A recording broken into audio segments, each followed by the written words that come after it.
जय भोले की हर हर महादेव, बम बम भोले।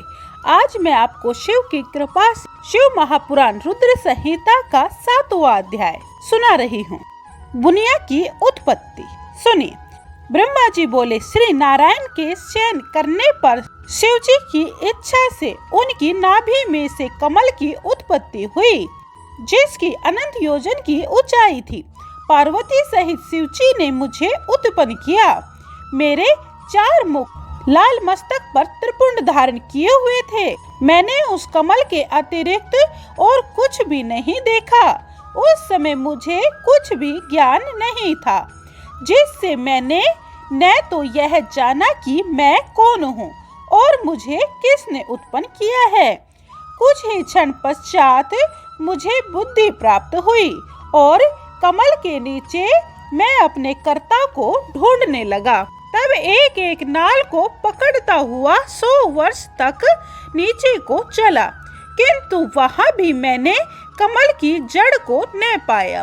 फिर मैं कमल के ऊपर जाने की इच्छा करने लगा। हे मुनि, जब इस नाल के मार्ग द्वारा मैं ऊपर आया, वहां मुझे तप करने की मंगलमय वाणी सुनाई पड़ी। इस मोहनाशक आकाशवाणी को सुनकर मैं अपने पिता के दर्शन की इच्छा से फिर तप करने लगा और 12 वर्ष तक कठिन तप किया। 4 भुजाधारी सुंदर नेत्र वाले भगवान विष्णु प्रकट हुए। सत्य असत्य में उस महाभुज नारायण भगवान को देखकर मैं बड़ा प्रसन्न हुआ और शिव की माया वश अपने पिता को न जानकर उनसे बोला, तुम कौन हो? फिर मैंने अपने हाथ से उस सनातन पुरुष को जगाया, परंतु मेरे तीव्र हाथों द्वारा जगाए जाने पर वह क्षण मात्र के लिए ही जागे और मुख से बोले कि तुम निर्भय हो जाओ, मैं तुम्हारी संपूर्ण कामनाओं को पूर्ण करूंगा।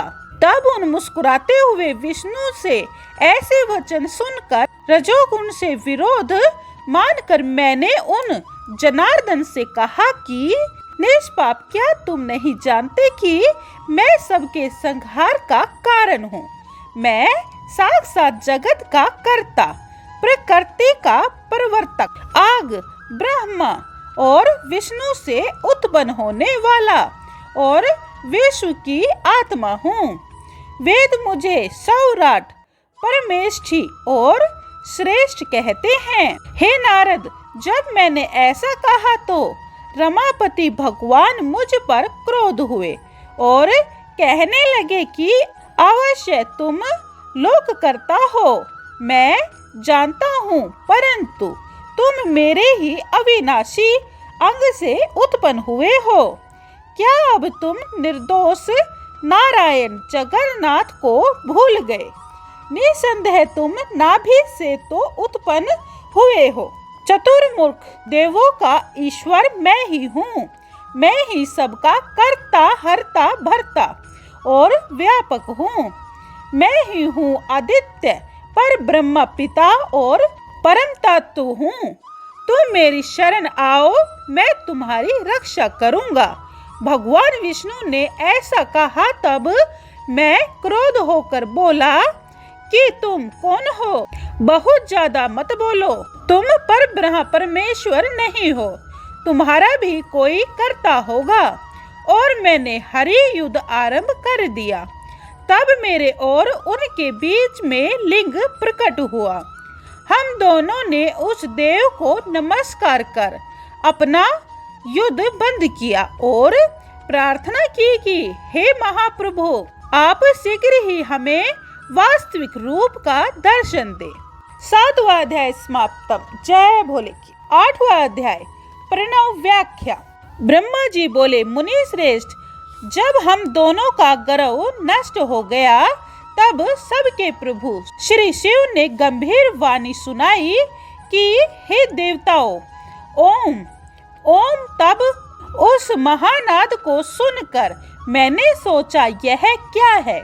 उसी समय देवों के आराध्य विष्णु जी ने उस लिंग के दक्षिण भाग में सनातन अर्धवर्ण आकार को और उसके उत्तर भाग में उकार को देखा, फिर मकार को मध्य में और अंत में ओम को देखा, जो सभी सूर्य और चंद्रमंडल की भांति स्थित थे और जिनके यदि अंत और मध्य का कुछ भी पता न था, तथा सत्य, आनंद और अमृत स्वरूप पर ब्रह्मा परायण ही दृष्टि गोचर हो रहा था।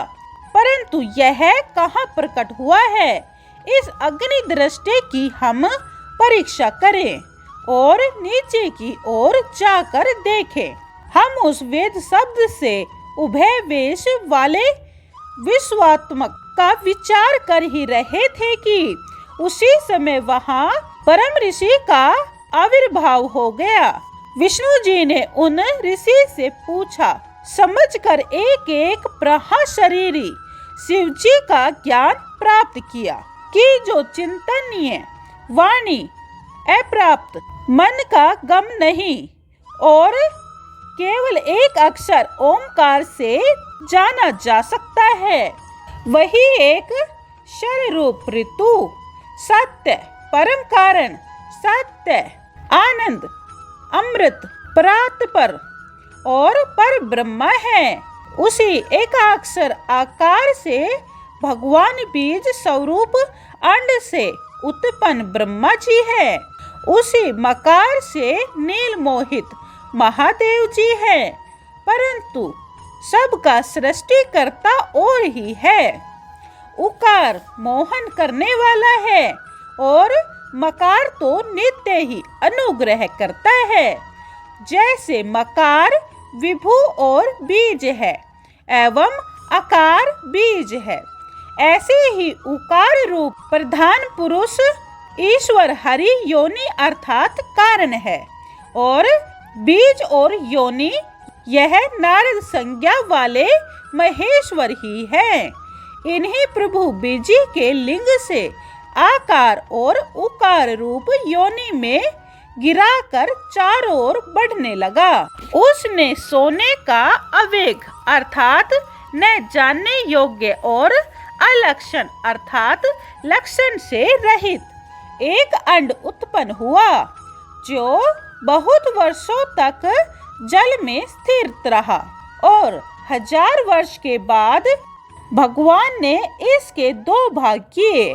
तब इसका स्वर्ण में एक कपाल ऊपर स्थित हो गया, जिससे भू अर्थात स्वर्गलोक उत्पन्न हुआ और कपाल के नीचे के भाग से 5 तत्वों वाली पृथ्वी प्रकट हुई। फिर उस अंड से हकार नामक 4 भुजा वाले भाव अर्थात शंकर जी प्रकट हुए, जो सब लोकों के रचयिता और 3 रूपधारी प्रभु हैं। इसी कारण यजुर्वेदी इनको ओम ओम ऐसा कहते हैं। यजु वचन सुनकर ऋक और साम ने भी इनको सादर हे हरे हे ब्राह्मण कहा। तब ऐसे इन देवेश को यथा योग्य जानकर सबने उत्पन्न हुए मंत्रों द्वारा महादेव जी की स्तुति करना आरंभ किया और उसी समय से विश्व के पालक भगवान विष्णु मेरे साथ ही एक सुंदर स्वरूप को देखने लगे, जिसके 5 मुख 10 भुजा और कपूर के समान गौर वर्ण, परम कांतिमान, अनेक भूषणों से भूषित, महान उदार, महावीर्यवान और महापुरुषों के लक्षण से युक्त थे और उन्हें देखकर हरि कृतार्थ हो गए। तब तक परमेश्वर महेश भगवान प्रसन्न होकर अपने दिव्यमय रूप से स्थिर रूप में स्थित हो गए। जिस अवगुण गुणात्मक का शब्द में रूप देखकर मैं भी बहुत प्रसन्न हुआ। फिर हम दोनों ने उन्हें नमस्कार किया। तब उन्हें से एक सुंदर 38 अक्षरों वाला वह मंत्र प्रकट हुआ, जिससे कि गायत्री चारों कालों में उत्तम और परिचित ओम नमः 8 कलाओं से युक्त है। जिससे अभिचार अर्थात मरण आदि कर्म होते हैं और जिसकी उत्पत्ति श्वेत एवं शांतिदायक तथा संहार का भी कारण है। सब में अक्षरों की भिन्न भिन्न न्यूनाधिक्रम संहार का है। इस श्रेष्ठ मंत्र के कुल 61 वर्ण है। मृत्युंजय मंत्र है ओम जूं सह अथवा त्र्यंबक यजामहे इत्यादि कहा जाता है। इसके साथ ही पंचाक्षर मंत्र है जिसमें केवल नमः शिवा मंत्र और शम्यो चिंतामणि मंत्र तथा दक्षिणामूर्ति मंत्र उत्पन्न हुआ। तत्पश्चात शिव का महाकाव्य तत्वमसि नामक मंत्र हुआ और इन 5 मंत्रों को विष्णु भगवान ने ग्रहण कर जपना आरंभ किया। फिर ऋग यजु एवं साम सहित मैंने और विष्णु ने वरदायक तांब परमेश्वर शिव की प्रसन्न चित्त से स्तुति करना आरंभ कर दिया। 8वां अध्याय समाप्तम। जय भोले की। 9वां अध्याय ब्रह्मा विष्णु को उपदेश। सुनिए। ब्रह्मा जी बोले, हे नारद, विष्णु की स्तुति से प्रसन्न होकर शिव जी प्रकट हो गए। उनके 5 मुख 3 नेत्र थे और जिनके ललाट पर चंद्रमा सिर पर जटा विराजमान थी और जो गौर वर्ण विशाल नेत्र सर्वांग भस्म लपेटे 10 भुजा वाले नीलकंठ सब भूषणों से भूषित सर्वांग सुंदर मस्तक पर भस्म का त्रिपुंड लगाए थे। महेश ने अपनी श्वास से मुझ और विष्णु जी के लिए वेदों का ज्ञान दे दिया। तब विष्णु ने पूछा, हे देव, आप किस प्रकार प्रसन्न होते हैं तथा किस प्रकार मैं आपकी पूजा और ध्यान करूं? हे श्रेष्ठ देवो, तुम दोनों की भक्ति से मेरा लिंग सदा पूज्य है। जैसे मैं इस समय लिंग रूप से पूजित हुआ हूँ और तुम लोगों का दुख दूर हुआ, इसी प्रकार दुखी प्राणी मुझे लिंग रूप से पूज कर अपना दुख दूर कर सकते हैं। मैं अनेक प्रकार के फलों और मनोरथों को देने वाला हूँ। अब तुम मेरी पार्थिव मूर्ति बनाकर मेरी सेवा करो और मेरी यह आज्ञा है कि तुम और ब्रह्मा चराचर का पालन करो। तुमने जो मेरी बड़ी भारी स्तुति की थी उसे मैं सत्य करूँगा। जो मेरे अंग से मेरा रूप प्रकट होगा वह रुद्र कहलाएगा और मेरा अंश होने से सामर्थ्य में वह न्यून होगा। मेरा वही शिव रूप जैसा है वैसा ही रुद्र रूप होगा। शिव और रुद्र में कभी भी भेद नहीं समझना चाहिए, क्योंकि आप ब्रह्मा और रुद्र सब एक ही है। इसमें जो भेद मानेगा वह घोर नरक को भोगेगा। हे ब्राह्मण सुनो, तुम दोनों प्रकृति से अपनी इच्छा से ही ब्रह्मा की बोह द्वारा उत्पन्न हुए हो, परंतु मैं सनातन शिव रूप मूलभूत सत्य ज्ञान और अनंत ही हूँ। इन तत्वों में जानकर सर्वदा मन में मेरा ध्यान करना योग्य है।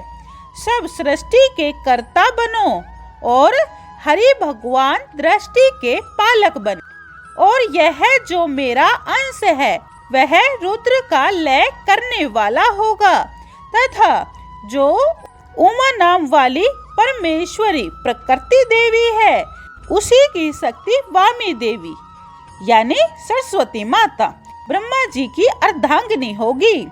और एक जो दूसरी शक्ति प्रकृति से उत्पन्न होगी वह लक्ष्मी रूप से सर्वदा विष्णु जी के आश्रम में रहेगी और वही कभी काली नाम से मेरे अंश को प्राप्त करेगी।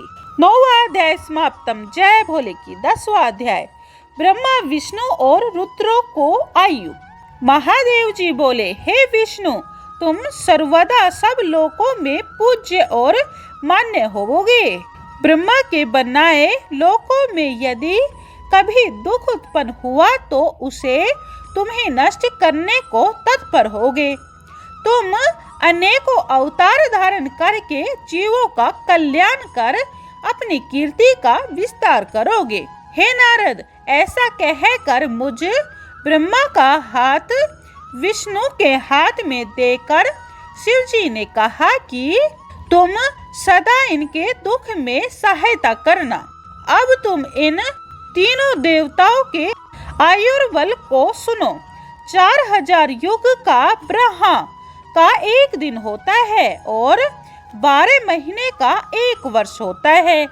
इस प्रकार के वर्ष परायण से ब्रह्मा की 100 वर्ष की आयु होती है और ब्रह्मा का एक वर्ष विष्णु का एक दिन होता है। वह भी इसी प्रकार के परिणाम से 100 वर्ष जिएंगे तथा विष्णु का एक वर्ष रुद्र के दिन के बराबर होता है और वह भी इसी क्रम से 100 वर्ष तक स्थित रहेंगे। तब शिव के मुख से एक ऐसा श्वास प्रकट होता है जिससे उनके 21,600 दिन और रात होते हैं। उनके 6 उच्छ्वास और निश्वास का एक पल और 8 पल की एक घड़ी का एक दिन होता है। शिव के उच्छ्वास निश्वास अर्थात भीतर बाहर सांस लेने की संख्या नहीं है। इसी कारण शिव का उत्थान अक्षय है। अतः तुम मेरी आज्ञा से मेरे रूप की रक्षा करते हुए अनेक प्रकार के गुणों से सृष्टि का कार्य करो। ब्रह्मा जी कहते हैं कि जब शिव जी ने ऐसा कहा तब उनके वचनों को सुनकर विष्णु जी ने विश्वेश्वर को प्रणाम करके कहा कि हे कृपा सिंधु, मैं आपकी सब आज्ञाओं को सदैव के लिए शिरोधार्य करता हूँ। तब भगवान शिव भी अपना मंगलमय करकमल विष्णु जी के सर्वांग पर फेर कर अंतर ध्यान हो गए। उसी समय से इस लोक में लिंग पूजा की विधि प्रारंभ हो गई। 10वां अध्याय समाप्तम। 11वां अध्याय शिव पूजन। ऋषि बोले, हे सूची, अब आप हमें कृपया कर ब्रह्मा और नारद जी के संवाद के माध्यम से उस शिव पूजा की विधि बतलाइए जिससे कि करने से शिव जी प्रसन्न होते हैं। ब्राह्मण, क्षत्रिय, वैश्य और शूद्र चारों वर्णों को जिस शिव पूजन का अधिकार है उसकी क्या विधि है? सूत जी बोले, हे मुनीश्वर, जैसा आपने पूछा है ऐसा ही पहले श्री व्यास जी ने संत कुमार जी से पूछा था और जिसे उपमन्यु ने सुनाया था। तब जिसे सबसे पहले ब्रह्मा जी ने कहा है वही सब मैं अब ब्रह्मा नारद संवाद के रूप में आपसे कहता हूँ। ब्रह्मा जी बोले, हे नारद, अब मैं तुम्हें लिंग पूजन विधि संक्षेप में सुनाता हूँ। प्रातः काल ब्रह्म मुहूर्त में उठकर गुरुदेव और शिवजी का स्मरण करता हुआ सब तीर्थों का स्मरण करें और हरि का ध्यान करें। साथ ही मेरा और देवताओं तथा मुनियों का भी ध्यान करें। शिव स्तोत्र का पाठ करें। तत्पश्चात उठकर शौच क्रिया करने के लिए दक्षिण दिशा में जावें। वहां एकांत स्थान में जाकर मलमूत्र त्याग करें। यदि ब्राह्मण हो तो शुद्धि के लिए 5 बार हाथ मांजे, क्षत्रिय हो तो 4 बार, वैश्य हो तो 3 बार और शूद्र हो तो 2 बार हाथ मांजे।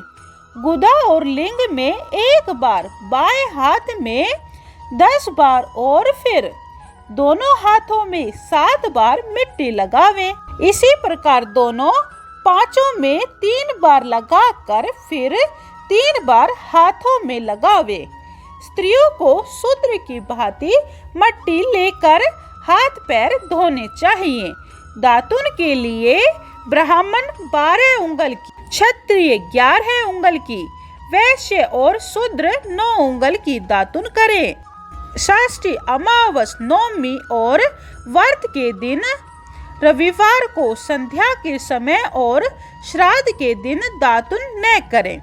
फिर स्नान करने के बाद एकांत और उत्तम स्थान में बैठकर संध्या कर ले। तब विधि पूर्वक शिव जी की स्थापना करें। 3 बार आचमन कर 3 प्राणायाम करें, जिसमें मध्य में शिव जी का ध्यान करें, जिनके 5 मुख, 10 भुजाएं और सब आभूषणों से युक्त तथा जो बाघंबर ओढ़े हुए हैं। फिर प्रणव मंत्र द्वारा ओमकार से ही शिव जी की पूजा आरंभ करें, जिसकी और बहुत सी विधियां गुरुदेव से प्राप्त कर लेवे। फिर शिव जी पर सहस्त्र जलधारा वेद मंत्रों द्वारा चढ़ावें। फिर शिव जी के ऊपर चंदन और पुष्प आदि चढ़ावें और प्रणव करके सुगंधित सामग्री रख देवें।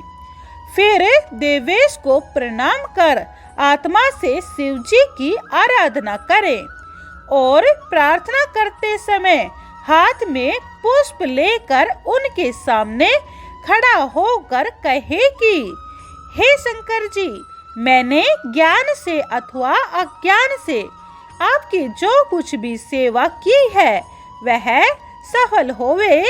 हर्षित होकर शिव जी के ऊपर पुष्प चढ़ावें और स्वस्ति वाचन करें। अनेक प्रकार के आशीर्वाद ग्रहण करें। फिर शिव जी के ऊपर से पूजा की चढ़ाई हुई सब सामग्री को हटाकर नमस्कार करें और अपराध क्षमा के लिए पुण्य आचमन करावें। फिर अघोर मंत्र से शिव जी की प्रार्थना करें। 11वां अध्याय समाप्तम। जय भोले की, जय भोले की, हर हर महादेव, बम बम भोले। 12वां अध्याय अगली वीडियो में सुने। जय भोले की।